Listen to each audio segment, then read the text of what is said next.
ගුරුවරයෙක් නෙවෙයි බං කෙලින්ම KP කෙනෙක්. ළමා දින සමහරවල් ළමයිනේ. දැන් උඹලට කීයද වයස 18ට ළඟයි නේද?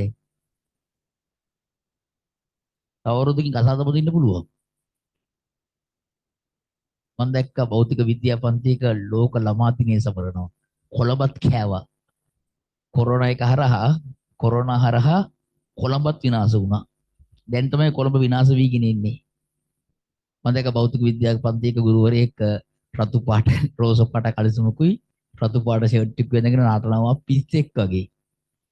ඒක වට කරගෙන කොළඹ ඉස්කෝල ළමයිනේ බං. රොයල් ආනන්ද නාලන්ද කියන ප්‍රෞඩ ළමයිනේ බං ඉන්න ඕනේ.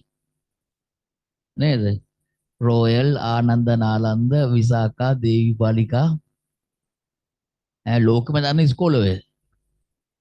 හරිද? ළමයි ප්‍රෞඩ වෙන්න එපැයි. අර ගුරුවරයෙක් නටනවා කියන්නේ වැඩක් නැහැ කියලා දැකද? ගුරුවරයෙක් තියාගෙන ඒක වටේ නටනවා. ගුරුවරයෙක් නෙවෙයි බං කෙලින්ම KP කෙනෙක්.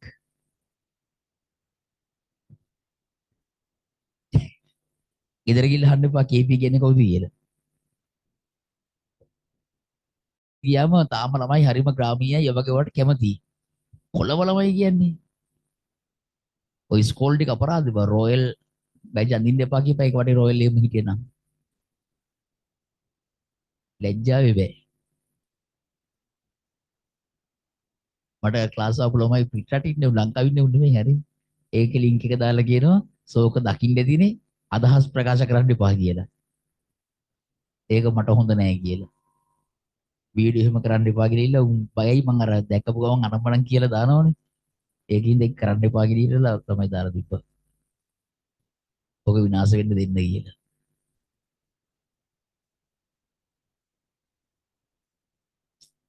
හයිඩ කරන්න.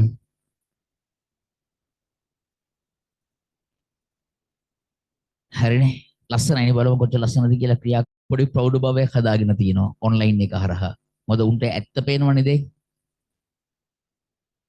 කොළඹ දැන් සමහර ප්‍රශ්න මම අහනවා අනුරාධපුර පොළොන්නරුව පැත්තේ ළමයි පට්ට ලස්සන මාර තාර්කික ප්‍රශ්න අහනවා. ඒසු ගණන් හදලා දානවා මෙහෙම හිතන්න පුළුවන් නේද කියලා. ඒ ළමයි ඇත්තටම අර ඉස්සෙල්ලා කියප එක වැරදි මං මේ ඔය වගේ ඒවා අනුරාධපුර පොළොන්නරුව ළමයි ටක් ගාලා ග්‍රහණය කරගන්නවා කියන එක වැරදි. ඒක මගේ අතින් කියවෙච්ච වැරදි ප්‍රකාශයක්. දැන් ඒ ළමයි දක්ෂයි. හරිනේ.